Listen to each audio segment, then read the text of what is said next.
નમસ્કાર મારા વહાલા વિદ્યાર્થી મિત્રો, પ્રમિતા એજ્યુકેશન વતી હું પ્રતિક આચાર્ય આપ સૌનું હાર્દિક સ્વાગત કરું છું. વિદ્યાર્થી મિત્રો, આ દિવાળી પછીના આ પ્રથમ લેક્ચરમાં હું આપનું ફરીથી હાર્દિક સ્વાગત કરું છું. દિવાળીની હાર્દિક શુભકામનાઓ. સાથે સાથે આવનારું વર્ષ છે એ તમારા માટે લાભદાયી, ફળદાયી અને ધોરણ 10ની જે બોર્ડની એક્ઝામ છે એમાં સારો એવો પરિણામ પ્રાપ્ત કરનારું બને એવી ભગવાન પાસે અભ્યર્થના સાથે જય શ્રી કૃષ્ણ. વિદ્યાર્થી મિત્ર, આજે આપણે ધોરણ 10 પ્રકરણ નંબર 4 જેનું નામ છે કાર્બન અને તેના સંયોજનો, કાર્બન એન્ડ ઇટ્સ કમ્પાઉન્ડ વિશે વિસ્તૃત અભ્યાસ કરવાના છીએ. તો વિદ્યાર્થી મિત્રો, ચાલો શરૂ કરીએ. તો સૌથી પહેલાં સમજીએ કાર્બન છે શું અને કાર્બન છે એ ક્યાં ઉપયોગી છે અને કાર્બન સાથે કઈ કઈ વસ્તુઓ સંબંધિત છે. તો સૌથી પહેલાં વાત કરું તો વિદ્યાર્થી મિત્રો, કાર્બન છે એ A to Z તમામ વસ્તુઓ સાથે કાર્બન સંબંધિત છે અને કાર્બન છે એ સર્વતોમુખી તત્વ છે. શું છે? સર્વતોમુખી તત્વ કાર્બન. એટલે આમ જોઈએ તો તમામ વસ્તુઓ છે કાર્બન પર આધારિત છે. અન્ન, કપડાં, દવાઓ, પુસ્તકો અને અનેક વસ્તુઓ છે એ કાર્બન પર આધારિત છે. આટલું જ નહીં, સજીવની સંરચનાઓ, સજીવની અંદરની જે કોઈ પણ સંરચના છે, માણસ લઈ લો કે પછી પશુ લઈ લો, પક્ષી લઈ લો, એ તમામ સજીવોની સંરચના છે એ પણ કાર્બન પર આધારિત છે. તો હવે કાર્બનનું આટલું બધું મહત્ત્વ હોય તો કાર્બન ક્યાં મળે એ તો આપણને ખબર હોવી જોઈએ. તો વિદ્યાર્થી મિત્રો, કાર્બન છે એ તો પૃથ્વીના પોપડામાં મળે છે અને સાથે સાથે વાતાવરણમાં મળે છે. બે જગ્યાએ મળે છે, એક તો પૃથ્વીના પોપડામાં મળે છે અને બીજું છે વાતાવરણમાં મળે છે. અને આ બંને જગ્યાએ કાર્બનની માત્રા ખૂબ જ ઓછી છે, ખૂબ જ અલ્પ પ્રમાણમાં કાર્બન મળી રહે છે.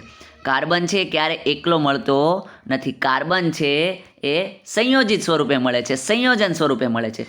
જો વાત કરીએ કે પૃથ્વીના પોપડાની વાત કરીએ તો પૃથ્વીના પોપડામાં 0.02% કાર્બન હોય છે. પૃથ્વીના પોપડામાં 0.02% કાર્બન રહેલો છે. એ કાર્બન એકલા કાર્બન સ્વરૂપે નથી પણ કાર્બનના સંયોજનો સ્વરૂપે, જેમ કે કાર્બોનેટ સ્વરૂપે, હાઇડ્રોજન કાર્બોનેટ સ્વરૂપે, કોલસો અને પેટ્રોલિયમ સ્વરૂપે પૃથ્વીના પોપડામાં કાર્બન રહેલો છે. હવે સવાલ પૂછાય કે પૃથ્વીના પોપડામાં કેટલા ટકા કાર્બન રહેલો છે?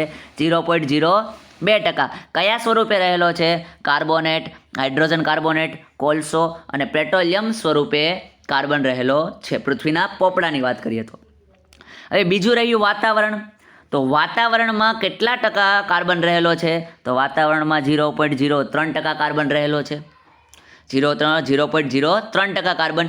એ કાર્બન કયા સ્વરૂપમાં રહેલો છે? તો કાર્બન ડાયોક્સાઇડ સ્વરૂપમાં રહેલો છે. એટલે બે વસ્તુ આપણે યાદ રાખી, પૃથ્વીના પોપડામાં 0.02% કાર્બન રહેલો છે, જ્યારે વાતાવરણમાં 0.03% કાર્બન રહેલો છે.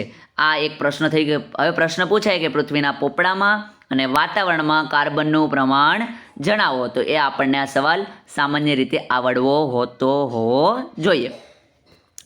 આગળ વાત કરીએ તો કે જે કાર્બન છે એ કાર્બનમાં કયા પ્રકારનો બંધ હોય છે આપણે સમજવાનું. તો ટૂંકમાં કાર્બન જ છે. તો કાર્બનના જે સંયોજનો છે એ સંયોજનો છે એ કાર્બન કાર્બન વચ્ચે કેવા પ્રકારનો બંધ રચે છે, એકબીજા સાથે જોડાઈ કઈ રીતના રહે છે, એના વિશે સમજવા માટે આપણે સમજશું સહસંયોજક બંધ. સહસંયોજક બંધ શું છે એ સમજતા પહેલાં આપણે સમજીએ આયનીય સંયોજનો, જે આપણે અગાઉના ચેપ્ટરમાં એટલે અગાઉના પ્રકરણમાં આપણે ભણી ગયા છીએ કે આયનીય સંયોજનો છે એ કેવા પ્રકારના ગુણધર્મો ધરાવે છે. તો વિદ્યાર્થી મિત્રો, આયનીય સંયોજનો છે એમાં આયનીય બંધ રહેલા હોય છે. કેવા બંધ રહેલા હોય છે?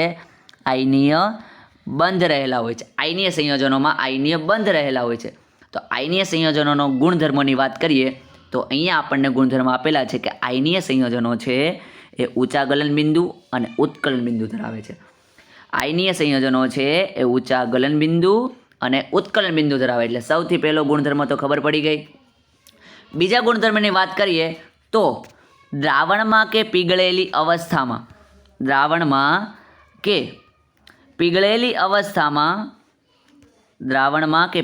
અવસ્થામાં વિદ્યુતનું વહન કરે છે. બીજી વાત કરીએ, પહેલી વાત તો આ થઈ ગઈ. બીજું શું છે? દ્રાવણમાં એટલે કે જલીય દ્રાવણમાં, પાણીમાં જે દ્રાવણ બનાવેલું હોય એવા દ્રાવણની વાત કરીએ છીએ તો એ દ્રાવણમાં વિદ્યુતનું વહન વધારે કરે છે. કયા સંયોજનની વાત કરીએ છીએ આપણે? આયનીય સંયોજન. આયનીય સંયોજનનો બીજો ગુણધર્મ સમજાઈ ગયો.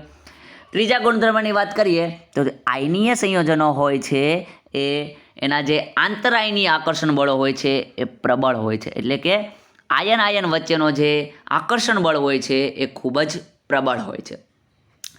ત્યારબાદ જો વાત કરીએ ચોથા ગુણધર્મની તો સાથે સાથે એ પણ સમજી લો કે જે આયનીય સંયોજનો હોય છે મોટા ભાગે ઘન અવસ્થામાં હોય છે.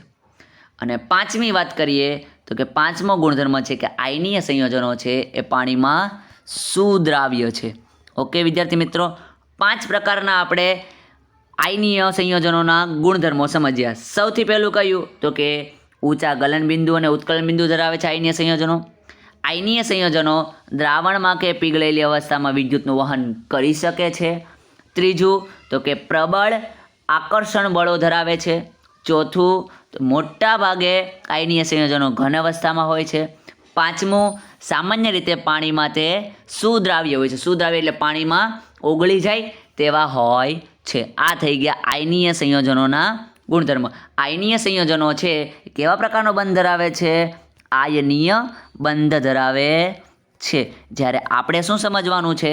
આપણે સમજવાનું છે સહસંયોજક બંધ, જે કાર્બન વચ્ચે રહેલો હોય છે. આયનીય સંયોજનોની વાત આપણે અગાઉના ચેપ્ટરમાં ઓલરેડી કરી ચૂક્યા છીએ. આ થઈ ગયા આયનીય સંયોજનોની વાત. હવે આપણે સમજવાનું છે સહસંયોજક બંધ, એટલે કે કાર્બનમાં જે સંયોજનો રહેલા છે, કાર્બનના જે સંયોજનો છે જેને આપણે કાર્બનિક સંયોજનો કહીએ છીએ, એ કાર્બનિક સંયોજનોના ગુણધર્મોનો અભ્યાસ આપણે કરવાનો છે. પણ કાર્બનિક સંયોજનો કેવા હોય છે એના ઉદાહરણ આપણે સમજીએ તો અહીંયા તમને આપેલા છે. કાર્બનિક સંયોજનોમાં કાર્બન રહેલા હોય છે. અહીંયા એસિટિક એસિડ CH3COOH આપેલું છે, એમાં C કાર્બન. ક્લોરોફોર્મમાં C કાર્બન, ઇથેનોલમાં C કાર્બન, મિથેનમાં C કાર્બન. આમ જે કાર્બન દ્વારા બનેલા સંયોજનો હોય, કાર્બન જેમાં હોય એ સંયોજનોને આપણે કાર્બનિક સંયોજનો કહીએ છીએ. અને આવા કાર્બનિક સંયોજનો છે એ સહસંયોજક બંધ ધરાવે છે. તો આ જે કાર્બનિક સંયોજનો છે એના ગુણધર્મોની ચર્ચા કરીએ તો સૌથી પહેલો ગુણધર્મ કહી શકીએ તો એ છે કે એના જે ઉત્કલન બિંદુ છે એ ગલન બિંદુ અને ઉત્કલન બિંદુ નીચા હોય છે. જે કાર્બનિક સંયોજનો છે જે સહસંયોજક બંધ ધરાવે છે. જો પહેલાં શું હતું? આયનીય સંયોજનો હતા એ કેવા પ્રકારનો બંધ ધરાવતા હતા? આયનીય બંધ ધરાવતા હતા. કેવા પ્રકારનો બંધ ધરાવતા હતા? આયનીય બંધ. જ્યારે આ છે કાર્બનિક સંયોજનો અથવા કાર્બનના સંયોજનો, એ કેવા પ્રકારનો બંધ ધરાવે છે? તો કે સહસંયોજક બંધ ધરાવે છે. સહસંયોજક બંધ ધરાવે છે. તો અને એ બંધ છે એ કેવા પ્રકારના ગુણધર્મો ધરાવે છે, અથવા આ કાર્બનિક સંયોજનો છે એ કેવા પ્રકારના ગુણધર્મો ધરાવે છે? તો સૌથી પહેલું ગુણધર્મ શું થશે? એના જે ગલન બિંદુ છે અને ઉત્કલન બિંદુ છે ખૂબ જ નીચા હોય છે. આ થઈ ગયો પહેલો ગુણધર્મ. આગળ વાત કરીએ બીજો ગુણધર્મ. તો બીજો ગુણધર્મ શું છે? તો કે જે આયનો વચ્ચે એના જે સંયોજનો છે એની વચ્ચે જે આકર્ષણ બળ હોય છે એ ખૂબ જ નિર્બળ હોય છે. એટલે કે જો વાત કરીએ તો અહીંયા એક મિથેન છે, એ કાર્બનિક સંયોજન છે. આ CH3 હોય છે, આ CH4 છે, આ CH4 છે, આ CH4 છે, આ પણ CH4 છે. આ બધાની વચ્ચે જે બંધ રચાયેલા હોય છે એ બંધ છે એ વચ્ચે જે આકર્ષણ બળ લાગે છે એ ખૂબ જ નિર્બળ હોય છે. એટલે બીજો ગુણધર્મ એ થઈ ગયો. આગળ જો વાત કરીએ તો કાર્બન છે એ વિદ્યુતના મંદ વાહકો હોય છે, એટલે કે અવાહકો હોય છે. એટલે કાર્બન સંયોજનો અથવા સહસંયોજક સંયોજનો જે છે એ ખૂબ જ મંદ વાહકો હોય છે, એટલે કે વિદ્યુતના સુવાહક હોતા, એટલે વિદ્યુતના મંદ વાહક. આ થઈ ગયો ત્રીજો ગુણધર્મ. ચોથા ગુણધર્મની વાત કરીએ તો કે જે સહસંયોજક બંધ ધરાવતા જે સંયોજનો છે અથવા કાર્બનિક સંયોજનો છે એ ઘન, પ્રવાહી અથવા વાયુ સ્વરૂપે જોવા મળે છે. એટલે આપણે કહી શકીએ કે કાર્બનિક સંયોજનો છે એ ઘન અવસ્થામાં પણ હોઈ શકે છે, પ્રવાહી અવસ્થામાં પણ હોઈ શકે છે અને વાયુ અવસ્થામાં પણ હોઈ શકે છે. હવે પાંચમા ગુણધર્મની વાત કરીએ, પાંચમા ગુણધર્મની જો આપણે વાત કરીએ તો એ સામાન્ય રીતે પાણીમાં અદ્રાવ્ય છે, પાણીમાં અદ્રાવ્ય સંયોજન છે, મતલબ પાણીમાં અદ્રાવ્ય છે. પરંતુ કાર્બનિક દ્રાવ્ય હોય એટલે કાર્બનના જ જો બીજું કોઈ કાર્બન હોય, કાર્બનિક સંયોજન હોય, કાર્બનિક સંયોજનો ઓગળવામાં આવે તો ઓગળી જાય, પણ પાણીમાં ઓગળતા નથી. એટલે આ થઈ ગયો પાંચમો ગુણધર્મ. ઓકે, એટલે આપણે અત્યાર સુધી શું ભણ્યા? કાર્બનના જે સહસંયોજક બંધ છે એટલે કાર્બનિક સંયોજનો છે એના ગુણધર્મ, અથવા સહસંયોજક બંધના જે ગુણધર્મો છે અથવા સહસંયોજક સંયોજન છે એના ગુણધર્મોની ચર્ચા કરી. સાથે પહેલાં આપણે શેની ચર્ચા કરેલી? આયનીય સંયોજનો અથવા આયનીય બંધના ગુણધર્મોની આપણે ચર્ચા કરી હતી. હવે વિદ્યાર્થી મિત્રો આપણે સમજવાનું છે કે કાર્બન છે એની ઇલેક્ટ્રોનીય રચના શું છે, કે કાર્બનની ઇલેક્ટ્રોનની રચના શું છે, કાર્બનનો પરમાણુ ક્રમાંક શું છે, પછી કાર્બન છે એના ઇલેક્ટ્રોન છે એની વહેંચણી કેવી રીતે થશે, અને કાર્બન કેટલા સંયોજકતા ઇલેક્ટ્રોન ધરાવે છે. આ તમામે તમામ વસ્તુ આપણે સમજવાની છે. તો કઈ રીતના સમજશું? તો સૌથી પહેલાં સમજી લઈએ કે કાર્બન છે, કાર્બનનો પરમાણુય ક્રમાંક એટલે કે એટોમિક નંબર કેટલો છે? 6 છે. શું છે વિદ્યાર્થી મિત્રો? કાર્બનનો એટોમિક નંબર શું છે? તો કે 6 છે. એ કઈ રીતના ખબર પડે? તો આપણને ખબર હોવી જોઈએ. જે આધુનિક આવર્ત કોષ્ટક છે એમાં 6થા નંબરનું તત્વ કયું છે? તો કે કાર્બન છે. ઓકે, કાર્બનનો પરમાણુ ક્રમાંક 6 છે એનો મતલબ શું થાય? તો કે કાર્બનનો પરમાણુ ક્રમાંક નંબર 6 છે એનો મતલબ થાય કે તેની આજુબાજુ 6 ઇલેક્ટ્રોન રહેલા છે. શું રહેલા હોય છે? 6 ઇલેક્ટ્રોન રહેલા હોય છે. સાથે સાથે એનું જે કેન્દ્ર છે, જે કાર્બન છે, કાર્બનનું જે કેન્દ્ર હોય છે, કેન્દ્રમાં 6 પ્રોટોન રહેલા હોય છે. ટૂંકમાં કહીએ તો કે કાર્બન છે એ 6 ઇલેક્ટ્રોન ધરાવે છે અને 6 પ્રોટોન ધરાવે છે. શું ધરાવે છે? 6 ઇલેક્ટ્રોન ધરાવે છે અને 6 પ્રોટોન ધરાવે છે. એવી આપણને માહિતી ખબર પડવી જોઈએ. તો જ આપણે ઇલેક્ટ્રોનીય રચના વિશે વિસ્તૃત માહિતી આપણે મેળવી શકીશું. એ તો આપણને ખબર પડી ગઈ કે જે કાર્બન છે એ 6 પરમાણુ ક્રમાંક ધરાવે છે. 6 પરમાણુ ક્રમાંક ધરાવતો હોય એટલે એની પાસે કેટલા ઇલેક્ટ્રોન હોય? તો કે 6 ઇલેક્ટ્રોન હોય. કેટલા પ્રોટોન હોય? તો કે 6 પ્રોટોન હોય. એવી રીતના વાત કરીએ તો કે ક્લોરીન, ચલો ક્લોરીનનો પરમાણુ ક્રમાંક કેટલો છે? ક્લોરીનનો પરમાણુ ક્રમાંક છે 17. તો એ કેટલા ઇલેક્ટ્રોન ધરાવતો હશે? તો કે 17 ઇલેક્ટ્રોન ધરાવતો હશે. ત્યારબાદ જો વાત કરીએ કે ઓક્સિજનનો પરમાણુ ક્રમાંક કેટલો છે? 8 છે. તો એ કેટલા ઇલેક્ટ્રોન ધરાવતો હશે ઓક્સિજન? તો કે ઓક્સિજન 8 ઇલેક્ટ્રોન ધરાવતો હશે. હાઇડ્રોજન છે, તો હાઇડ્રોજનનો પરમાણુ ક્રમાંક 1 છે. તો એ કેટલા ઇલેક્ટ્રોન ધરાવતો હશે? તો એ 1 ઇલેક્ટ્રોન ધરાવતો હશે. આવી આપણને બેઝિક માહિતી હોવી જોઈએ. હવે વિદ્યાર્થી મિત્રો એ સમજવાનું છે કે 6 ઇલેક્ટ્રોન તો છે પણ કઈ રીતના ગોઠવતા હશે? 6 ઇલેક્ટ્રોન તો છે, ચલો આ કાર્બન છે, કાર્બનની આજુબાજુ 6 ઇલેક્ટ્રોન રહેલા છે, પણ કઈ રીતના? 1 2 3 4 5 6 આવી રીતના ગોઠવાતા હશે? ના વિદ્યાર્થી મિત્રો. કઈ રીતના ગોઠવાતા હશે? તો સૌથી પહેલાં તમારે યાદ રાખવાનું કે જે કોઈ પણ તત્વ હોય, કોઈ ધારી લો કે હાઇડ્રોજન તત્વ છે તો એની આજુબાજુ એક કક્ષા રહેલી છે. બીજું કોઈ તત્વ છે કે XYZ તત્વ છે તો એની આજુબાજુ 1 કક્ષા, 2 કક્ષા, 3 કક્ષા, 4 કક્ષા, 5 એવી રીતના ઘણી બધી કક્ષા રહેલી હોય છે અને કક્ષામાં ઇલેક્ટ્રોન ગોઠવાયેલા હોય છે. તો સૌથી પહેલી કક્ષા હોય એમાં મેક્સિમમ 2 ઇલેક્ટ્રોન સમાય. પછીની જે કક્ષા છે એમાં મેક્સિમમ 8 ઇલેક્ટ્રોન સમાય. એની પછીની કક્ષા છે એમાં મેક્સિમમ 8 ઇલેક્ટ્રોન સમાય.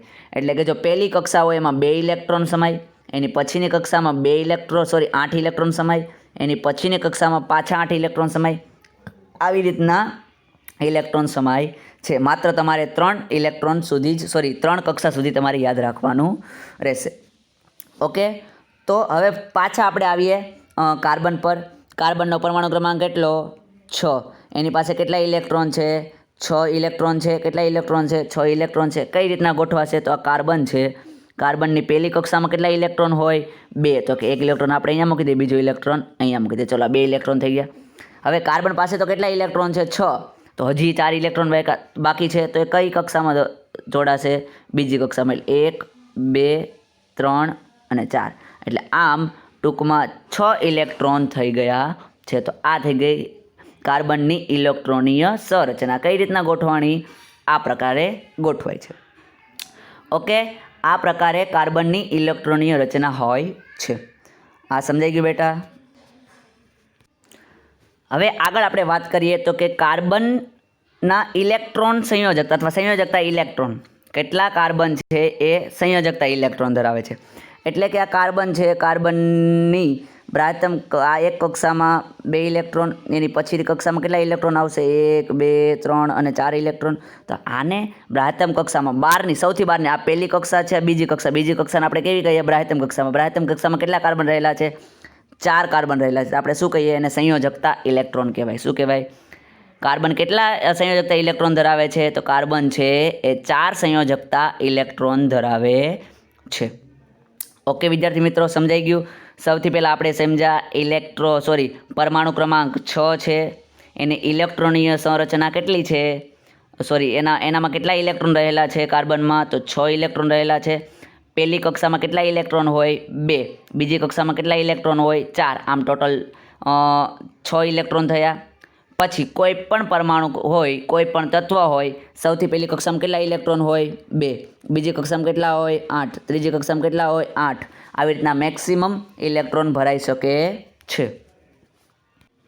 આ તો થઈ ગયું આપણે સ્ટ્રક્ચર દ્વારા સમજીએ. હવે આપણે સમજવું હોય કે કાર્બન છે એની ઇલેક્ટ્રોનની રચના જણાવો. તો ઇલેક્ટ્રોનની રચના કેટલી થાય કાર્બનની ઇલેક્ટ્રોનની રચના કેટલી થાય? તો લખવાનું 2,6 કાર્બન ઇલેક્ટ્રોન 2,4.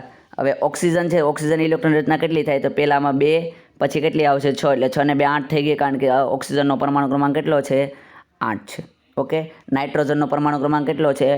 7 છે. તો સૌથી પહેલી કક્ષામાં 2 આવે, પછીની કક્ષામાં કેટલા આવશે ઇલેક્ટ્રોન? 5 ઇલેક્ટ્રોન સમાશે. આ મુજબ આ ઇલેક્ટ્રોનીય સંરચના થાય છે. હવે વિદ્યાર્થી મિત્રો સમજી લો કે કોઈ પણ તત્વ હોય, XYZ તત્વ લઈ લો, એમને ખુશ થવું હોય. શું કરવું હોય? ખુશ થવું. એટલે ખુશ થવું શું છે આગળ સમજાવીશ. પણ જો ખુશ થવું હોય ને તો એ કાં તો 2 ઇલેક્ટ્રોન ધરાવતા હોય એક કક્ષામાં અથવા 8 ઇલેક્ટ્રોન ધરાવતા હોય, તો જ એને મજા આવે, બાકી મજા ના આવે. કોઈ પણ તત્વ હોય અથવા કોઈ પણ પરમાણુનું તત્વ હોય, એ જો એની બહારની કક્ષામાં છેલ્લામાં છેલ્લી કક્ષા હોય, એમાં કાં તો 2 ઇલેક્ટ્રોન હોય તો એને મજા આવે, કાં તો 8 ઇલેક્ટ્રોન હોય તો મજા આવે, તો એ ખુશ થઈ જાય, બાકી ખુશ થાય નહીં. તો હવે જો સમજી લો કે હવે ધારી લો કે ઓક્સિજન છે, ઓક્સિજનનો પરમાણુ ક્રમાંક કેટલો છે? 8 છે. ઓકે, 8 છે. હવે 8 હોવાથી એની ઇલેક્ટ્રોનની સંરચના શું થશે? 2 અને 6 થશે. ઓકે, તો હવે આપણે વાત કરીએ તો પહેલી કક્ષામાં કેટલા ઇલેક્ટ્રોન હોય? 1 ઇલેક્ટ્રોન અને 2 ઇલેક્ટ્રોન. બીજી કક્ષામાં કેટલા ઇલેક્ટ્રોન હશે? 1 2 3 4 5 અને 6 ઇલેક્ટ્રોન. એટલે બીજી કક્ષામાં 6 ઇલેક્ટ્રોન છે, એટલે સૌથી બહારની કક્ષામાં કેટલા ઇલેક્ટ્રોન થયા? 6 ઇલેક્ટ્રોન થયા. હવે એને ખુશ થવું હોય તો શું કરવું પડે? ખુશ થવું હોય તો આપણને ખબર છે, ખુશ થવું હોય તો કાં 2 હોવા જોઈએ કાં 8 હોવા જોઈએ. એટલા માટે શું કરે? 2 ઇલેક્ટ્રોન કે 1થી 2 મેળવી આવે, કોઈ 2 ઇલેક્ટ્રોન 1થી લઈ આવે, એટલે ખુશ શું થઈ જાય? ખુશ થઈ જાય. ઓકે, હવે આગળ જો આપણે વાત કરીએ તો નાઇટ્રોજનની વાત કરીએ તો નાઇટ્રોજનની પરમાણુ ક્રમાંક કેટલો છે? 7 છે. એટલે એની ઇલેક્ટ્રોન રચના કેટલી થાય? 2 અને 5. ઓકે, તો એની પહેલી કક્ષામાં કેટલા ઇલેક્ટ્રોન હોય? તો પહેલી કક્ષામાં 1 ઇલેક્ટ્રોન અને બીજો ઇલેક્ટ્રોન. એની પછીની કક્ષામાં કેટલા ઇલેક્ટ્રોન હોય? 1 2 3 4 અને 5 ઇલેક્ટ્રોન. હવે શું થશે? એને 8 ઇલેક્ટ્રોન કરવા પડે કાં પછી 2 ઇલેક્ટ્રોન કરવા પડે ખુશ થવા માટે. તો એ કેટલા ઇલેક્ટ્રોન મેળવશે બહારથી? 1 2 અને 3. આમ 3 ઇલેક્ટ્રોન મેળવે એટલે એ થઈ જાય 8 ઇલેક્ટ્રોન, એટલે એ ખુશ થઈ જાય. જો આગળ વાત કરીએ તો કે સોડિયમ છે, તો સોડિયમનો પરમાણુ ક્રમાંક છે 11. સોડિયમ છે એનો પરમાણુ ક્રમાંક છે 11. 11 પરમાણુ ક્રમાંક હોય તો સૌથી પહેલી કક્ષામાં કેટલા ઇલેક્ટ્રોન હોય? 2. પછીની કક્ષામાં કેટલા ઇલેક્ટ્રોન હોય? 8. એટલે 8 ને 2 10 થઈ ગયા. અને છેલ્લી કક્ષામાં કેટલા ઇલેક્ટ્રોન હોય? 1. એટલે પહેલી કક્ષામાં 2, પછીની બીજી કક્ષામાં 8, એટલે 1 2 3 4 5 6 7 અને 8 ઇલેક્ટ્રોન હોય. અને છેલ્લી કક્ષામાં કેટલા ઇલેક્ટ્રોન હોય? છેલ્લી કક્ષામાં હોય 1 ઇલેક્ટ્રોન. હવે આને શું કામ કરવાનું છે? આને કાં તો 2 થવું પડે કાં 8 થવું પડે. તો હવે આ જે છેલ્લી કક્ષા છે એમાં મેક્સિમમ કેટલા ઇલેક્ટ્રોન હોય તો કે આપણને ખબર છે 8 ઇલેક્ટ્રોન થાય. હવે જો અહીંયા એક જ ઇલેક્ટ્રોન હોય ને બહારથી કેટલા ઇલેક્ટ્રોન મેળવવા પડે 7 ઇલેક્ટ્રોન મેળવવા પડે. હવે 7 ઇલેક્ટ્રોન મેળવવા સારા કે એક ઇલેક્ટ્રોન છે એ ગુમાવી દેવો સારો? તો અહીંયા 8 થઈ જાય કે ના થઈ જાય? અહીંયા અને આપણે ગ્રીન કલરથી બતાવે, અહીંયા જે છે એમાં કેટલા થઈ જાય 8 ઇલેક્ટ્રોન થઈ જાય. આ એક ઇલેક્ટ્રોન જો ગુમાવી દે, એક ઇલેક્ટ્રોન જો ગુમાવી દે તો અહીંયા છે 8, એની બ્રાહ્મણ કક્ષામાં 8 ઇલેક્ટ્રોન થઈ જાય, કારણ કે આ તો આખી કક્ષા છે દૂર જ થઈ જાય. કાં તો પછી એના બહારથી કેટલા ઇલેક્ટ્રોન મેળવવા પડે 7 ઇલેક્ટ્રોન મેળવવા પડે, અથવા આ એક ઇલેક્ટ્રોન છે એ ગુમાવવો પડે. તો જ આ બધું એ જે ખુશ થઈ જાય, બાકી ખુશ થાય નહીં. ઓકે, એટલે સોડિયમ શું કરશે, એક ઇલેક્ટ્રોન છે એ ગુમાવી અને 2 અને 8ની ઇલેક્ટ્રોન રચના કરી દેશે અને ખુશ થઈ જશે. આ પ્રકારે કોઈ પણ તત્વ હોય એ શું કરે છે તો કે ઇલેક્ટ્રોન ગુમાવે છે અથવા ઇલેક્ટ્રોન મેળવે છે. સમજ પડે છે વિદ્યાર્થી મિત્રો? તો હવે કાર્બનની વાત કરીએ. આ તો આપણે અલગ અલગ બીજા તત્વોની વાત કરીએ, તો હવે કાર્બનની વાત કરીએ. એની જે પ્રતિક્રિયાત્મકતા છે, પ્રતિક્રિયાત્મકતા એટલે કે સક્રિયતા છે, એ ભરાયેલી બ્રાહ્યતમ કક્ષા એટલે કે નિષ્ક્રિય વાયુ જેવી રચના પ્રાપ્ત કરવાની વૃત્તિને આધારે સમજાવી શકાય છે. એટલે નિષ્ક્રિય વાયુ એટલે શું તો કે ખુશ થવાની પ્રક્રિયા. હજુ આપણે આગળ સમજશું ત્યારે હું તમને સમજાવીશ કે ખુશ થવું એટલે શું. તો હવે શું થાય છે વિદ્યાર્થી મિત્રો, જે કાર્બન છે, કાર્બનનો પરમાણુ ક્રમાંક કેટલો છે બેટા? કાર્બનનો પરમાણુ ક્રમાંક છે 6. એટલે એની બ્રાહ્યતમ કક્ષામાં કેટલા ઇલેક્ટ્રોન હશે તો કે પહેલી કક્ષામાં 2 હશે, બીજી કક્ષામાં 4 હશે. એટલે ચલો આપણે એનું સ્ટ્રક્ચર દોરીએ. પહેલી કક્ષામાં 2 ઇલેક્ટ્રોન, બીજી કક્ષામાં કેટલા ઇલેક્ટ્રોન હશે 1, 2, 3 અને 4 ઇલેક્ટ્રોન. હવે એને ખુશ થવું હોય તો કેટલા ઇલેક્ટ્રોન મેળવવા પડે? 4 ઇલેક્ટ્રોન. અથવા શું કરવું પડે, આ જે 4 ઇલેક્ટ્રોન છે, આ 4 ઇલેક્ટ્રોન છે એને ગુમાવવા પડે. કાં તો 4 ઇલેક્ટ્રોન મેળવવા પડે અથવા ગુમાવવા પડે, તો જે ખુશ થાય, નહીંતર તો ખુશ ના થઈ શકે. પણ આ જે 4 ઇલેક્ટ્રોન છે નથી મેળવી શકાતા કે નથી ગુમાવી શકાતા. એટલે આપણે સમજીએ. જો હવે સમજો વિદ્યાર્થી મિત્રો, નથી મેળવી શકાતા, નથી ગુમાવી શકાતા, એ તો સમજાઈ ગયું. હવે જો કોઈ પણ તત્વ હોય એ ઇલેક્ટ્રોન મેળવે, કોઈ પણ તત્વ હોય એ ઇલેક્ટ્રોન મેળવે, ધારી લો કે સોડિયમ છે એ ઇલેક્ટ્રોન મેળવે છે તો એને પ્લસ કહેવાય. શું કહેવાય? સોરી, એને માઇનસ કહેવાય. પણ એ તો હંમેશા ગુમાવે છે. એટલે સમજી લેવાનું કે એને છે એ જો પોતાનો ઇલેક્ટ્રોન ગુમાવતો હોય તો આપણે શું કહેવાનું? પ્લસ. કોઈ તત્વ છે ઇલેક્ટ્રોન મેળવતો હોય, ધારો કે ઓક્સિજન છે 2 ઇલેક્ટ્રોન મેળવે, એટલે આપણે શું કરવાનું? O-2. એટલે જો મેળવતો હોય તો માઇનસની નિશાની આવે છે એના પર, અને જો ગુમાવતો હોય તો શેની નિશાની આવે છે? પ્લસની નિશાની આવે. એમ જો કાર્બન છે એ પોતાની બ્રાહ્યતમ કક્ષામાં રહેલા ઇલેક્ટ્રોન જો ગુમાવતો હોય તો પ્લસની નિશાની આવે, +4. અને જો મેળવતો હોય તો શું આવશે? -4. ઓકે, પણ નથી મેળવી શકતો કે નથી ગુમાવી શકતો. કેમ તો કે એનું આપણે કારણ જોઈએ. તે 4 ઇલેક્ટ્રોન મેળવીને એનાયન બનાવી શકે છે, પરંતુ 6 પ્રોટોન ધરાવતા પરમાણુ કેન્દ્ર પાસે 10 ઇલેક્ટ્રોન એટલે કે 4 વધારાના ઇલેક્ટ્રોન સમાવવા મુશ્કેલ થઈ શકે છે. એટલે શું કહેવા માગે છે? ધારી લો કે આ કાર્બન છે, કાર્બન પહેલી કક્ષામાં 2 ઇલેક્ટ્રોન છે, બીજી કક્ષામાં કેટલા ઇલેક્ટ્રોન હોય? બીજી કક્ષામાં 1, 2, 3, 4 ઇલેક્ટ્રોન હોય ને 4 ધારી લો કે મેળવીને એનાયન બને. 4 મેળવીને એનાયન બને એટલે 1, 2, 3 ને 4 એનાયન બની ગયો, 4 ઇલેક્ટ્રોન બની ગયો. પણ તો એના કેન્દ્રમાં કેટલા પ્રોટોન રહેલા છે? કેન્દ્રમાં 6 પ્રોટોન રહેલા છે. મેં શરૂઆતમાં જ કીધેલું કે એના જેટલા ઇલેક્ટ્રોન હોય એટલા જ પ્રોટોન ધરાવે, પરમાણુ ક્રમાંક જેટલા જ પ્રોટોન ધરાવે છે. 6 પ્રોટોન ધરાવે ને આજુબાજુ કેટલા ઇલેક્ટ્રોન છે? 10 ઇલેક્ટ્રોન છે. કેટલા ઇલેક્ટ્રોન છે? 10 ઇલેક્ટ્રોન છે. તો આવું કરવું શક્ય નથી. એટલે 4 ઇલેક્ટ્રોન જે આપણે મેળવ્યા એ મેળવી શકતા નથી, એટલે કે ઋણ આયન બની શકતો નથી. આગળ જો વાત કરીએ તો કે જો કાર્બન છે, એ કાર્બન પહેલી કક્ષામાં 2 ઇલેક્ટ્રોન, ચલો આ 2 ઇલેક્ટ્રોન થઈ જાય. બીજી કક્ષામાં કેટલા ઇલેક્ટ્રોન? 1, 2, 3 ને 4. અને 4 ધાર્યો કે 4 ગુમાવી દે તો એને કેટલા રહે? એની બ્રાહ્યતમ કક્ષામાં ઇલેક્ટ્રોન કેટલા રહે? માત્ર 2 ઇલેક્ટ્રોન રહે. 2 ઇલેક્ટ્રોન રહે તો શું થાય?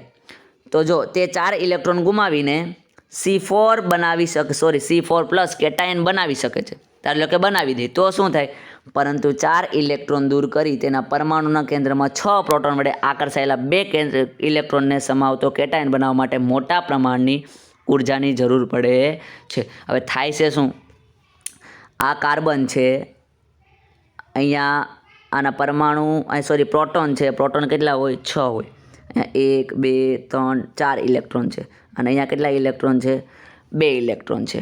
હવે આ જે છે એકબીજાની વચ્ચે શું છે, આ પ્રોટોન છે, આની સાથે આની સાથે આની સાથે આની સાથે આની સાથે આની સાથે 6 પ્રોટોન 6 ઇલેક્ટ્રોન સાથે બરાબર સંકળાયેલા હોય છે, આકર્ષાયેલા હોય છે.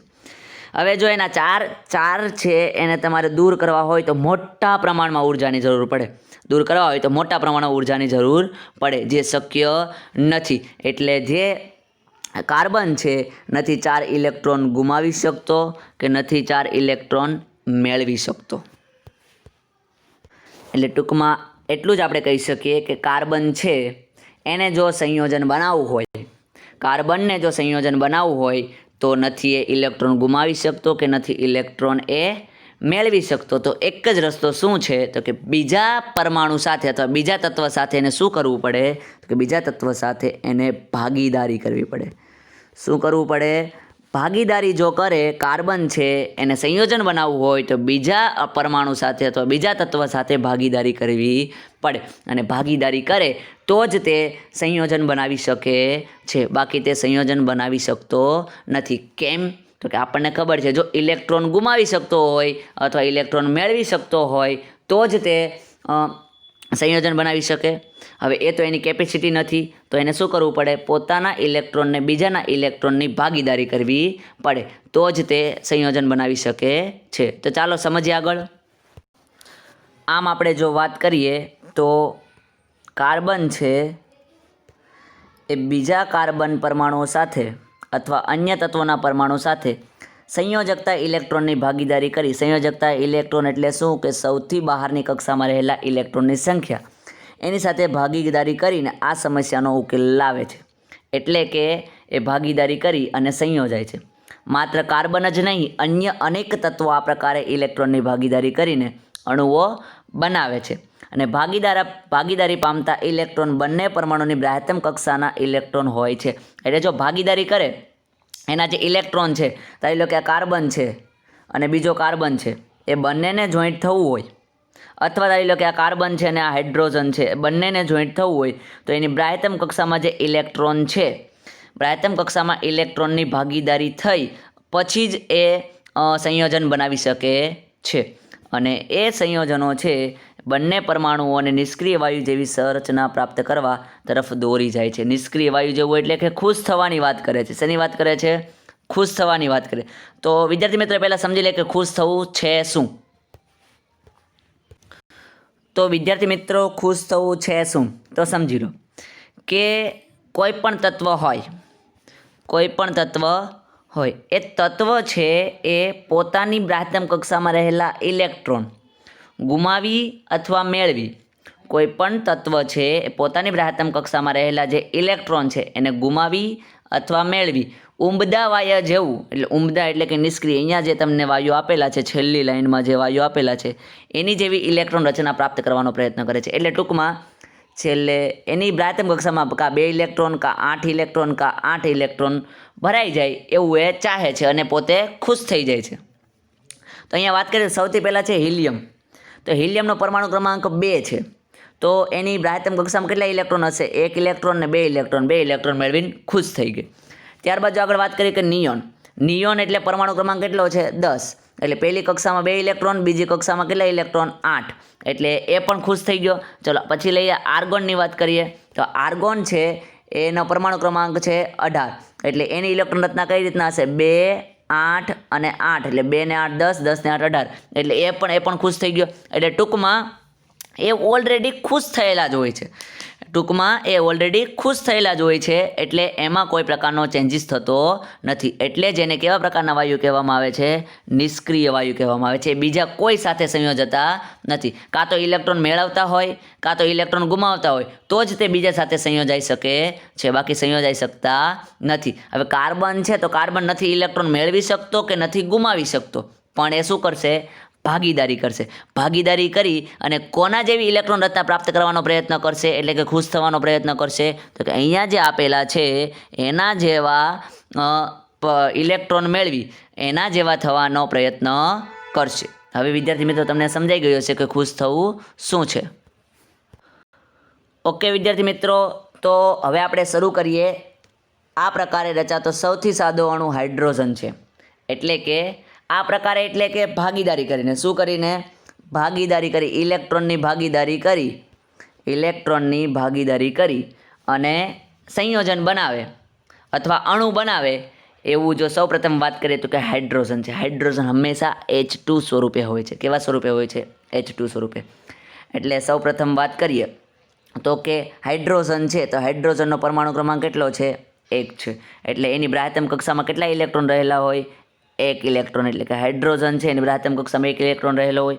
હવે બીજો હાઇડ્રોજન વાત કરીએ તો એની બ્રાહ્યતમ કક્ષામાં કેટલા ઇલેક્ટ્રોન રહેલા હોય? 1, કારણ કે એનો પરમાણુ ક્રમાંક 1 છે.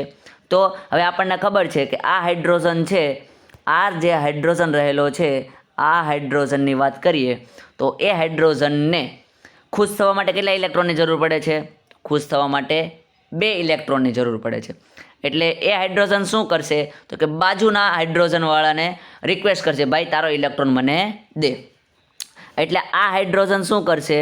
આ હાઇડ્રોજન છે એ બીજા ઇલેક્ટ્રોનને પોતાની પાસે લઈ લેશે.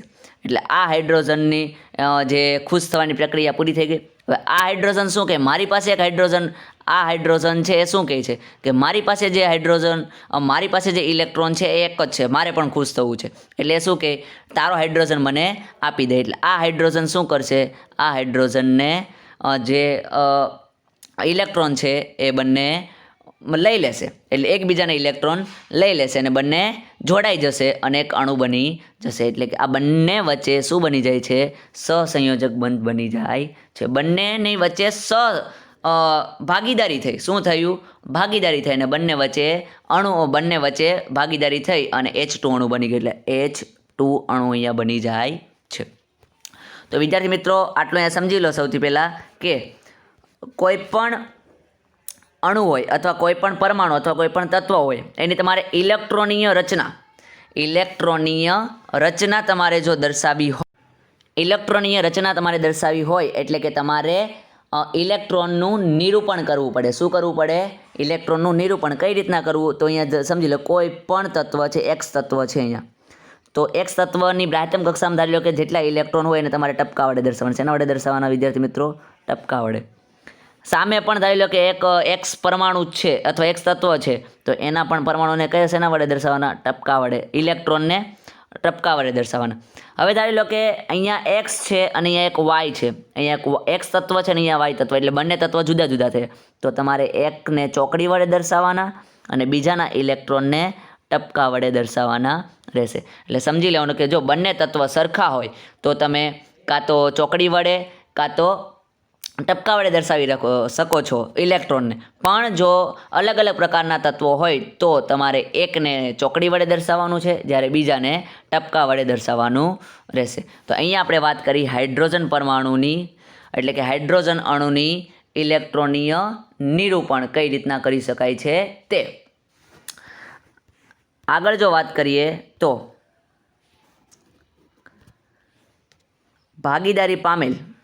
હાઇડ્રોજનમાં ભાગીદારી પામેલ ઇલેક્ટ્રોનની જોડ હાઇડ્રોજન પરમાણુ વચ્ચે એકલ બંધ રચે છે. બંને વચ્ચે એક બંધ રચાય છે, જે આકૃતિ 4.2માં દર્શાવ્યા પ્રમાણે પરમાણુની વચ્ચે રેખા દ્વારા પણ રજૂ કરી શકાય છે. અહીંયા તમે જોઈ શકો છો કઈ રીતના રજૂ કરી શકાય છે. તો આપણે જોયું આ પ્રમાણે રજૂ કરી શકાય છે અને બંને વચ્ચે એક બંધ રચાઈ જાય છે. હવે આપણે જો વાત કરીએ તો હવે આપણે સમજવાનું છે ક્લોરિનનું. શેનું સમજો? ક્લોરિનનો પરમાણુ ક્રમાંક 17 છે અને એનું આપણે જો ઇલેક્ટ્રોનીય નિરૂપણ કરવું હોય તો કઈ રીતના કરી શકાય, એટલે કે ભાગીદારી છે એ કઈ રીતના કરી શકાય? તો સૌથી પહેલાં આપણને ખબર હોવી જોઈએ કે ક્લોરિન છે, ક્લોરિનના પરમાણુ છે એ હંમેશા Cl2 સ્વરૂપે, એટલે કે અણુ સ્વરૂપે હોય છે. ઓકે, એટલે Cl2 સ્વરૂપે હોય છે. તો સૌથી પહેલાં આપણને ખબર હોય છે કે Clનો પરમાણુ ક્રમાંક કેટલો છે? 17 છે. તો હવે એની ઇલેક્ટ્રોનની રચના શું થશે? ઇલેક્ટ્રોનની રચના થશે 2 8, 10 અને છેલ્લામાં આવશે 7, એટલે કે 2, 8, 7 એવી ઇલેક્ટ્રોનની રચના થશે. કોની? ક્લોરીન. હવે ક્લોરીન છે એને બંને સાઈડ આપણે Cl દોરી દઈએ, Cl અને અહીંયા Cl. હવે આપણે શું કરવાનું છે? બંને સાઈડ સરખા તત્વ છે, તો બંનેનું આપણે ઇલેક્ટ્રોનીય નિરૂપણ કઈ રીતના કરશું? બંને સાઈડ કા ટપકા સ્વરૂપે કા ચોકડી સ્વરૂપે. તો આપણે શું કરશું? ચલો વિદ્યાર્થી મિત્રો વિચારો. સોરી વિદ્યાર્થી મિત્રો, ફરીથી કરું છું. Cl છે એનો પરમાણુ ક્રમાંક 17 છે અને હંમેશા તે Cl2 સ્વરૂપે હોય છે, એટલે Cl અહીંયા અને Cl અહીંયા. ચલો તો શું થશે?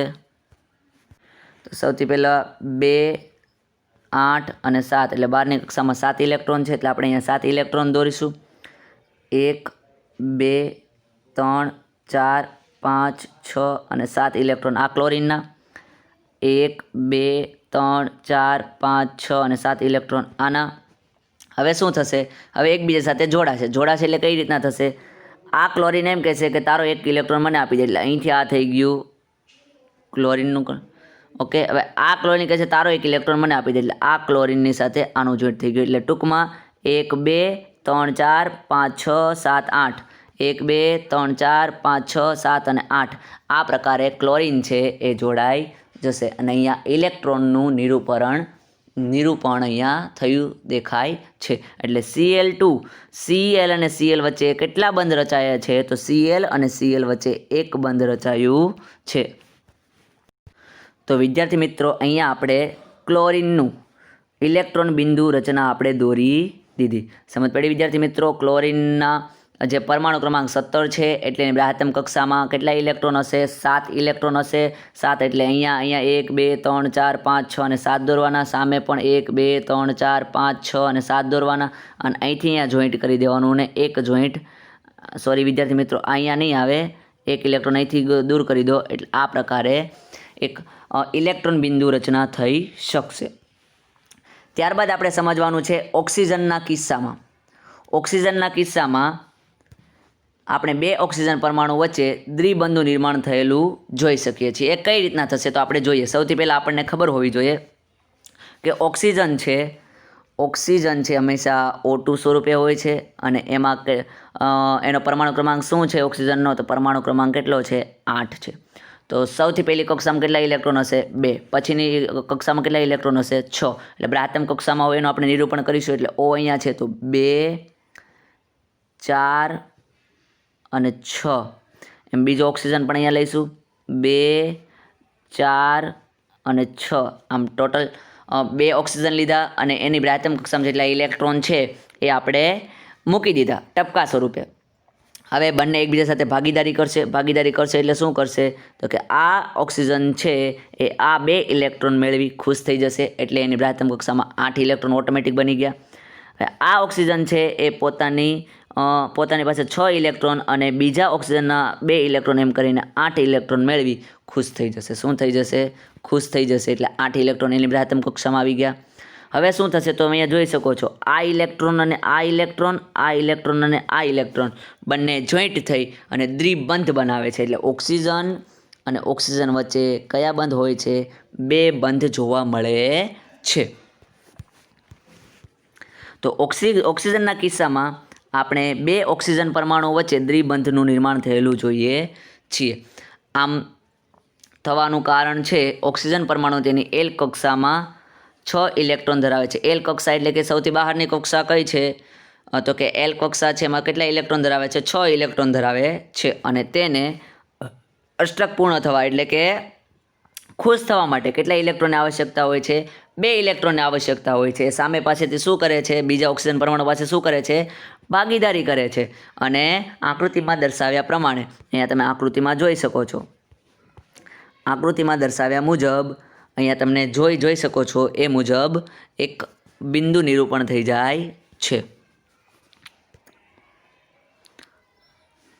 અને 2 પરમાણુ વચ્ચે દ્વિબંધની રચના થઈ જાય છે. ચલો તો હવે શું તમે ઓક્સિજન પરમાણુ અને 2 હાઇડ્રોજન પરમાણુ વચ્ચેના બંધથી બનતા પાણીના અણુનું નિરૂપણ કરી શકશો? શું અણુ એકલ બંધ કે દ્વિબંધ ધરાવતો હશે? તો ચલો વિદ્યાર્થી મિત્રો આ વિચારીએ કે ઓક્સિજનનો પરમાણુ અને 2 હાઇડ્રોજનનો પરમાણુ, એટલે કે ટૂંકમાં આપણે વાત કરીએ તો કે પાણીનું તમે બિંદુ નિરૂપણ કઈ રીતના કરી શકો છો. તો આપણે જોઈએ, હંમેશા યાદ રાખો ઓક્સિજન છે એને વચ્ચે લખવાનો છે, કારણ કે H2O સ્વરૂપે છે. સોરી વિદ્યાર્થી મિત્રો, તો શું થશે? H2O સ્વરૂપે જ હોય છે, એટલે એક H અને બીજો H અહીંયા. શું થાય તો આપણને ખબર છે આની પાસે કેટલા ઇલેક્ટ્રોન હોય છે બ્રાયતમ કક્ષામાં? 6 ઇલેક્ટ્રોન. આગળ જ સમજી ગયા, એટલે 1 ઇલેક્ટ્રોન અહીંયા અને 1 ઇલેક્ટ્રોન અહીંયા. હાઇડ્રોજન પાસે કેટલા ઇલેક્ટ્રોન બ્રાયતમ કક્ષામાં? 1 ઇલેક્ટ્રોન. અહીંયા પણ કેટલા ઇલેક્ટ્રોન હોય? 1 ઇલેક્ટ્રોન. હવે શું કરશે? આને ખુશ થવું હોય શું કરશે? આની પાસેથી 1 ઇલેક્ટ્રોનની ભાગીદારી માગશે. આ હાઇડ્રોજન છે એને ખુશ થવું હોય શું કરવું પડશે? આની પાસેથી ભાગીદારી માગશે. હવે શું કરશે તો કે ઓક્સિજન છે, ઓક્સિજનને પણ ખુશ થવું હોય તો શું કરશે તો કે આ ઓક્સિજનને ખુશ થવું હોય તો તમામ પ્રકારના જે ઇલેક્ટ્રોન છે, અહીંથી આ ઇલેક્ટ્રોન છે એને મેળવી અને એ પોતે ખુશ થઈ જશે. એટલે 1 2 3 4 5 6 7 અને 8 ઇલેક્ટ્રોન મળી ગયા. એટલે હાઇડ્રોજન પણ ખુશ, ઓક્સિજન પણ ખુશ થઈ જાય છે. આમ H2O એટલે કે પાણીનો અણુ બને છે. એટલે ટૂંકમાં આપણે અહીંયા એ સમજ્યા કે હાઇડ્રોજન, ઓક્સિજન અને હાઇડ્રોજન એટલે કે H2Oમાં એકલ બંધ જોવા મળે છે. બધા સાથે કેટલા બંધ જોવા મળે છે? તો આપણે એને કઈ રીતના લખી શકીએ? લખવું હોય તો લખી શકીએ HOH. આ પ્રમાણે આપણે લખી શકીએ, એટલે કે HOH પ્રકારે જોવા મળે છે. ચલો આગળ આપણે વાત કરીએ તો નાઇટ્રોજનના દ્વિપરમાણીય અણુના કિસ્સામાં શું થશે? તો કે આપણે એ પણ જોઈ લઈએ નાઇટ્રોજનના કિસ્સામાં શું થાય. તો કે આપણને ખબર જોઈએ નાઇટ્રોજનનો પરમાણુ ક્રમાંક કેટલો છે? નાઇટ્રોજનનો પરમાણુ ક્રમાંક કેટલો? નાઇટ્રોજનનો પરમાણુ ક્રમાંક છે 7. એટલે એની બ્રાયતમ કક્ષામાં કેટલા ઇલેક્ટ્રોન હશે? 2 અને 5. એટલે બ્રાયતમ કક્ષામાં 5 ઇલેક્ટ્રોન હશે. તો આપણે એને નાઇટ્રોજનને 5 ઇલેક્ટ્રોન વડે દર્શાવી. 1 2 3 4 5. આ બીજો નાઇટ્રોજન છે. 1 2 3 4 અને 5. હવે શું થશે તો કે આ નાઇટ્રોજન છે એને 8 ઇલેક્ટ્રોન કરવા માટે શું કરશે તો કે આની પાસે જશે અને કહેશે કે મને 3 ઇલેક્ટ્રોન આપી દે. આ નાઇટ્રોજન છે એ શું કરશે? આની પાસે જશે, 3 ઇલેક્ટ્રોન માગશે અને 8 ઇલેક્ટ્રોન લઈને બંને ખુશ થઈ જશે. એટલે કે નાઇટ્રોજન વચ્ચે કેટલા બોન્ડ રચાય છે? Triple bond. એટલે એવું લખી શકાય N 1 2 3 N. એટલે અહીંયા 3 બંધ રચાય છે. નાઇટ્રોજન વચ્ચે 3 બોન્ડ રચાય છે. આ થઈ ગયું નાઇટ્રોજન અણુનું બિંદુ નિરૂપણ, ઇલેક્ટ્રોન બિંદુ નિરૂપણ. તો નાઇટ્રોજનના દ્વિપરમાણીય અણુના કિસ્સામાં શું થશે? તો નાઇટ્રોજન 7 પરમાણિક ક્રમાંક ધરાવે છે. તેની ઇલેક્ટ્રોનની રચના અને સંયોજીકરણ ક્ષમતા કેવી હશે? તો આપણને ખબર છે ઇલેક્ટ્રોનની રચના 2 અને 5 હશે. અષ્ટક પ્રાપ્ત કરવા માટે એટલે કે એને ખુશ થવા માટે કેટલા નાઇટ્રોજનના અણુની જરૂર પડે છે? 3. એટલે તે શું કરશે? પ્રત્યેક નાઇટ્રોજન પરમાણુના 3 ઇલેક્ટ્રોનના ફાળા દ્વારા ઇલેક્ટ્રોનની ભાગીદારી કરી 3 ઇલેક્ટ્રોન આના 3 ઇલેક્ટ્રોન આના એમ કરી અને ત્રિબંધની રચના કરે છે, જે આકૃતિ અહીંયા આપણને આપેલી છે. તમે અહીંયા જોઈ શકો છો, જે આપણે ઉપર પણ નિરૂપણ કરેલું છે. એટલે તમને બિંદુ નિરૂપણ કરવાનું કહે તો આપણને આવડવું જોઈએ. ત્યારબાદ છે એમોનિયાનો અણુ. એમોનિયાનો અણુ હોય તો એનું ઇલેક્ટ્રોન બિંદુ નિરૂપણ કઈ રીતના થશે? એમોનિયાનું ઇલેક્ટ્રોન બિંદુ નિરૂપણ કઈ રીતના થશે? તો આપણને સૌથી પહેલાં એ ખબર હોવી જોઈએ કે એમોનિયાનો અણુ છે એ કેવો છે? NH3 છે. તો ચલો વિદ્યાર્થી મિત્રો એ પણ આપણે કરીએ, એટલે આપણને આઈડિયા આવી જશે કઈ રીતના થશે. તો આપણને સૌથી પહેલાં ખબર હોય છે કે NH3 છે. તો હાઇડ્રોજનની બ્રાયતમ કક્ષામાં કેટલા ઇલેક્ટ્રોન હોય? 1.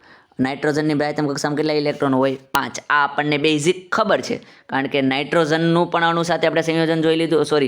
નાઇટ્રોજનનું ઇલેક્ટ્રોન બિંદુ નિરૂપણ કરી દીધું છે. હાઇડ્રોજનનું પણ બિંદુ નિરૂપણ કરી દીધું છે. તો સૌથી પહેલાં એક હાઇડ્રોજન અહીંયા દોરીએ, એક હાઇડ્રોજન અહીંયા લખીએ અને એક હાઇડ્રોજન અહીંયા લખીએ.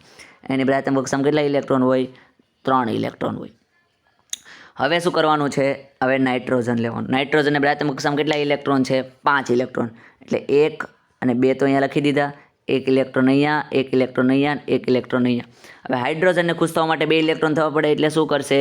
એ નાઇટ્રોજન પાસે જશે અને એને કહે છે મને તમારો એક ભાગીદાર આપો, એટલે એક ભાગીદાર એની સાથે થઈ જશે. અહીંયા પણ એક ભાગીદાર થઈ જશે, અહીંયા પણ એક ભાગીદાર થઈ જશે.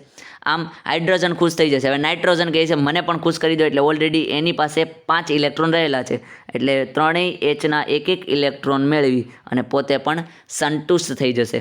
અને એકલબંધ અહીંયા તમે જોઈ શકો છો, 3 એ 3માં એકલબંધ જોવા મળે છે. આમ N, H, H અને H એવું આપણને બિંદુ નિરૂપણ, ઇલેક્ટ્રોન બિંદુ નિરૂપણ જોવા મળે છે. અને NH3માં એકલબંધ આવેલા હોય છે.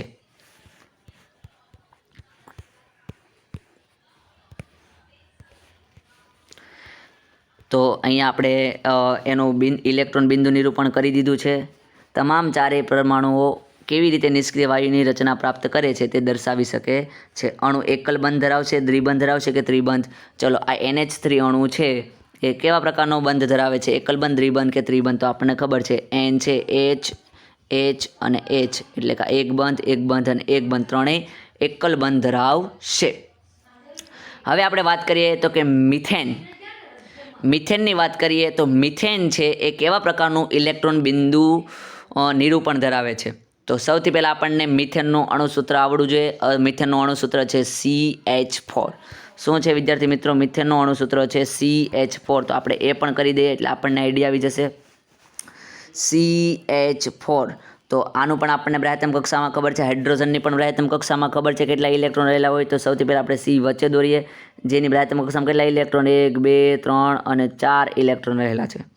હાઇડ્રોજનની બ્રાહ્યતમ કક્ષામાં કેટલા ઇલેક્ટ્રોન? 1. હાઇડ્રોજનની બ્રાહ્યતમ કક્ષામાં કેટલા ઇલેક્ટ્રોન? 1. હાઇડ્રોજનની બ્રાહ્યતમ કક્ષામાં કેટલા ઇલેક્ટ્રોન? 1. હાઇડ્રોજનની બ્રાહ્યતમ કક્ષામાં કેટલા ઇલેક્ટ્રોન? 1. આમ આ હાઇડ્રોજન છે કાર્બન પાસે 1 ઇલેક્ટ્રોનની ભાગીદારી કરશે. આ હાઇડ્રોજન છે કાર્બન પાસે 1 ઇલેક્ટ્રોનની ભાગીદારી કરશે. આ હાઇડ્રોજન છે કાર્બન સાથે 1 ઇલેક્ટ્રોનની ભાગીદારી કરશે. આ હાઇડ્રોજન કાર્બનની સાથે 1 ઇલેક્ટ્રોનની ભાગીદારી કરશે અને એક મસ્ત મજાનો સહસંયોજક બંધ રચશે. સાથે સાથે કાર્બન પણ શું કરશે? તો કે 4 હાઇડ્રોજન સાથે મસ્ત મજાનું એક ભાગીદારી કરી અને CH4 એટલે કે CH, H, H અને H એમ 4 પ્રકારના હાઇડ્રોજન સાથે જોડાઈ અને CH4 એટલે કે મિથેન વાયુ બનાવશે. તો અહીંયા સિંગલ બોન્ડ આવશે, અહીંયા પણ બોન્ડ આવશે, અહીંયા પણ બોન્ડ આવશે, અહીંયા એમ 4 પ્રકારના અહીંયા બોન્ડ જોવા મળે છે. ચતુર્થ બોન્ડ નથી બેટા, પણ શું છે? અલગ અલગ પ્રકારના એકલબંધ તમને જોવા મળે છે. મિથેનમાં 4 પ્રકારના અહીંયા બોન્ડ જોવા મળે, 4 બોન્ડ જોવા મળે છે. અહીંયા આપણે વાત કરીએ તો હાઇડ્રોજનની સંયોજકતા 1 છે. સંયોજકતા 1 છે એટલે કારણ કે એની બ્રાહ્યતમ કક્ષામાં 1 ઇલેક્ટ્રોન, એટલે એની સંયોજકતા કેટલી છે? 1. કાર્બન છે ચતુસંયોજક છે. ચતુસંયોજક કેમ છે? કે એની બ્રાહ્યતમ કક્ષામાં કેટલા ઇલેક્ટ્રોન આવેલા છે? 4. કારણ કે તે સંયોજકતા ઇલેક્ટ્રોન ધરાવે છે. કેટલા ઇલેક્ટ્રોન ધરાવે છે? 4. એ નિષ્ક્રિય વાયુ જેવી રચના પ્રાપ્ત કરવા માટે કાર્બન હાઇડ્રોજનના 4 પરમાણુ સાથે કઈ રીતના જોડાય છે એ આપણે ઓલરેડી સમજી ગયા છીએ. અહીંયા તમને આપી દીધેલી છે આકૃતિ કે કાર્બન છે એ બીજા 4 હાઇડ્રોજન સાથે જોડાઈ જાય છે. જે આકૃતિ આપણે ઉપર દોરી છે સાથે જોડાઈ જાય છે અને પોતે નિષ્ક્રિય વાયુ જેવા એટલે કે ખુશ થાય છે જેવી રચના પ્રાપ્ત કરે છે. એવા બંધ કે જે 2 પરમાણુઓ વચ્ચે ઇલેક્ટ્રોન યુગ્મની ભાગીદારીથી બનેલા હોય તેને સહસંયોજક બંધ કહેવાય છે. એટલે કે એવા બંધ અહીંયા તમે જોઈ શકો છો, આ બંને વચ્ચે એક બંધ રચાયેલો હોય છે અને બંધ દ્વારા અહીંયા તમે જોઈ શકો છો આ ટપકું છે ને ચોકડી છે, આ ટપકું છે ને ચોકડી, ટપકું છે ને ચોકડી છે, એની વચ્ચે જે બંધ રચાયેલો છે, આ જે બધા બંધ રચાયેલા છે એ બંધને કેવા બંધ કહેવામાં આવે છે? એ બંધને સહસંયોજક બંધ કહેવામાં આવે છે. કેમ? તો કે ઇલેક્ટ્રોનની ભાગીદારી થઈ છે. અહીંયા એક્સ મતલબ ચોકડી અને ટપકું છે એ બંને ભેગા થાય છે એટલે ઇલેક્ટ્રોન યુગ્મ એટલે 2 ઇલેક્ટ્રોનની ભાગીદારીથી એક બંધ રચાય છે અને એ બંધને શું કહેવામાં આવે છે? સહસંયોજક બંધ. સહસંયોજક બંધ ધરાવતા અણુઓમાં પ્રબળ બંધ બનેલા હોય છે, પરંતુ આંતરઆણવીય આકર્ષણ બળ ખૂબ જ ઓછા હોય છે. એટલે એમ કહેવા માગે છે કે સહસંયોજક બંધ હોય તો C, H, H, H અને H આ સહસંયોજક બંધ છે CH4. તો આની વચ્ચે જે બંધ છે એ ખૂબ જ પ્રબળ હોય છે, પણ આ CH4 છે આ CH4 છે, આ પણ CH4 છે અને આ પણ CH4 છે. આની વચ્ચે જે બંધ રચાયેલા હોય એ ખૂબ જ ઓછા આકર્ષણબળવાળા હોય છે, એટલે કે પ્રબળ હોતા નથી. અને એના જ કારણે એને જ્યારે ગરમ કરવામાં આવે છે, જ્યારે એને તાપમાન આપવામાં આવે છે, ત્યારે તે ઘડીકમાં જ ઓગળી જાય છે અથવા બાષ્પ થઈ જાય છે. એટલા માટે એના કારણે જ શું હોય છે, તો તેના કારણે જ જે સંયોજનો હોય છે એ સંયોજનોના ગલનબિંદુ અને ઉત્કલન બિંદુ નીચા હોય છે. પરમાણુઓ વચ્ચે ઇલેક્ટ્રોનની ભાગીદારી થઈને વીજભાર વિહીન કણો ઉદ્ભવે છે. તેથી આવા સંયોજનો સામાન્ય રીતે વિદ્યુતના મંદવાહક હોય છે. આવા જે સંયોજનો છે એ શું છે, તો કે વીજભાર વિહીન કણો ઉદ્ભવે છે. ભાગીદારી થાય એટલે વીજભાર વિહીન, એટલે નથી કોઈ પ્લસ બનતું કે નથી માઇનસ બનતું. જો ઇલેક્ટ્રોન કાર્બન છે ઇલેક્ટ્રોન ગુમાવી દે તો પ્લસ બને, ઇલેક્ટ્રોન મેળવે તો માઇનસ બને, પણ એવું થતું નથી. પણ સામેવાળા સાથે ભાગીદારી કરે છે. જો ગુમાવી દેતા હોય અથવા મેળવી દેતા હોય તો પ્લસ અથવા માઇનસ આયન બને છે, એટલે કે વીજભાર વિહીન કણો બને છે, પણ એવું થતું નથી. એટલે વીજભાર વિહીન કણો ઉદ્ભવે છે અને તેથી જ આવા સહસંયોજક બંધ વિદ્યુતના મંદવાહક હોય છે.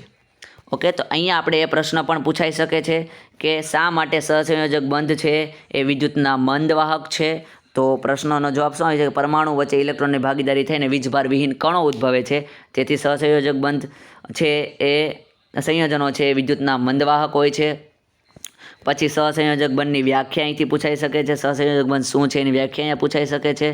ત્યારબાદ સૌથી પહેલાં આપણે સમજ્યા તો કે CH4ની જે ઇલેક્ટ્રોન બિંદુ નિરૂપણ છે એ પણ પૂછાઈ શકે છે. NH3નું બિંદુ નિરૂપણ પૂછાઈ શકે છે. નાઇટ્રોજનનું ઇલેક્ટ્રોન બિંદુ નિરૂપણ પૂછાઈ શકે છે. ત્યારબાદ ઓક્સિજનના કિસ્સામાં એટલે ઓક્સિજનનું બિંદુ નિરૂપણ ઇલેક્ટ્રોન બિંદુ નિરૂપણ પૂછાઈ શકે છે. ક્લોરિનનું બિંદુ નિરૂપણ પૂછાઈ શકે છે. ત્યારબાદ જો આપણે વાત કરીએ તો કે હાઇડ્રોજનનું બિંદુ નિરૂપણ પણ પૂછાઈ શકે છે. તમારા માટે હોમવર્કમાં રહેશે કે CO2 હોય, CO2 છે એ સૂત્ર ધરાવતો કાર્બન છે અને કાર્બન ડાયોક્સાઇડ એટલે આને આપણે કહીએ કાર્બન ડાયોક્સાઇડનું ઇલેક્ટ્રોન બિંદુ નિરૂપણ શું થશે એ તમારે કોમેન્ટમાં ઘરે તમારે બેસીને ટ્રાય કરવાનો પ્રયત્ન કરવાનો છે. ત્યારબાદ જો વાત કરીએ વિદ્યાર્થી મિત્રો તો કાર્બનના અપર રૂપો. કાર્બનના અપર રૂપો એટલે કાર્બન છે એ બીજા કયા કયા સ્વરૂપે હોય છે, તો કાર્બન છે હીરા સ્વરૂપે, ડાયમંડ પણ કાર્બનનું સ્વરૂપ છે, ગ્રેફાઇટ પણ કાર્બનનું સ્વરૂપ છે અને બકમિસ્ટર ફુલેરિન એ પણ કાર્બનનું સ્વરૂપ છે. તો જો હીરો અને ગ્રેફાઇટ બંને કાર્બનના પરમાણુઓના જ બનેલા છે. કાર્બન પરમાણુઓ જે એકબીજા સાથે બંધથી જોડાય છે તેના આધારે તેમાં તફાવત છે. હીરામાં કાર્બનનો પરમાણુ છે, હીરામાં કાર્બનનો પરમાણુ છે એક અન્ય 4 પરમાણુ સાથે બંધ બનાવી સખત ત્રિપરમાણીય રચના બનાવે છે. તો તમે જોઈ શકો છો આ કાર્બન છે એ કાર્બન 1 2 3 4 કાર્બન સાથે જોડાયેલો છે. આ કાર્બન છે 1 2 3 અને 4 કાર્બન સાથે જોડાયેલો છે. તમને એમ થાય કે આ કાર્બન કેમ નથી જોડાયો, તો અહીંયા પણ એ આગળ સ્ટ્રક્ચર બને છે, રચના બને છે, પણ બનાવેલી નથી અને ત્રિપરમાણીય રચના જોવા મળે છે. જ્યારે ગ્રેફાઇટમાં કાર્બનનો પ્રત્યેક પરમાણુ કાર્બનના અન્ય 3 પરમાણુ સાથે સમાન સ્તરમાં બંધ બનાવીને ષટકોણીય માળખું આપે છે. આ કાર્બન છે એ 1 2 અને અહીંથી એક જો વાત કરીએ તો અહીંથી આની સાથે જોડાય છે. એમ 3 પરમાણુ સાથે જોડાઈને એ ગ્રેફાઇટ બનાવે છે. અને આ બધા બંધો પૈકી એક દ્વિબંધ હોય છે અને આમાં કેવું હોય છે, એક દ્વિબંધ હોય છે અને બાકીના બંને એક દ્વિબંધ હોય છે અને એક સિંગલ બંધ હોય છે. આમ કાર્બનની સંયોજકતા સંતોષાય છે, એટલે કે 4 સાથે ભાગીદાર કરે છે અને એક પણ સ્તર બીજું સ્તર એમ અનેક સ્તરોથી બનતા ષટકોણીય માળખા દ્વારા ગ્રેફાઇટનું બંધારણ રચાય છે. જ્યારે આજે બકમિસ્ટર ફુલેરિન છે એ ફૂટબોલ જેવા આકારનું છે, જેમાં શું કરવામાં આવે છે તો કે સૌપ્રથમ NaC16 ફૂટબોલ આકારનું જોવા મળે છે. એમાં આ પણ એક કાર્બનનું અપર રૂપ છે. એટલે પ્રશ્નો તમારે કાર્બનના અપર રૂપો કયા કયા છે તો કે હીરો, ગ્રેફાઇટ અને બકમિસ્ટર ફુલેરિન એમ આટલા 3 પ્રકારના કાર્બનના અપર રૂપો જોવા મળે છે. તો વિદ્યાર્થી મિત્રો અહીંયા આપણને કેટલાક પ્રશ્નો આપેલા છે.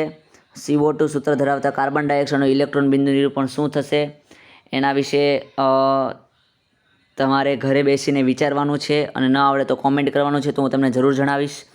સલ્ફરના 8 પરમાણુઓથી બનેલ સલ્ફર અણુનું ઇલેક્ટ્રોન બિંદુ નિરૂપણ શું થશે, એટલે કે S8 નું બિંદુ નિરૂપણ એટલે ઇલેક્ટ્રોન બિંદુ નિરૂપણ શું થશે એ પણ તમારે ઘરે બેસી અને શાંતિથી વિચારવાનું છે અને લખવાનો પ્રયત્ન કરવાનો રહેશે.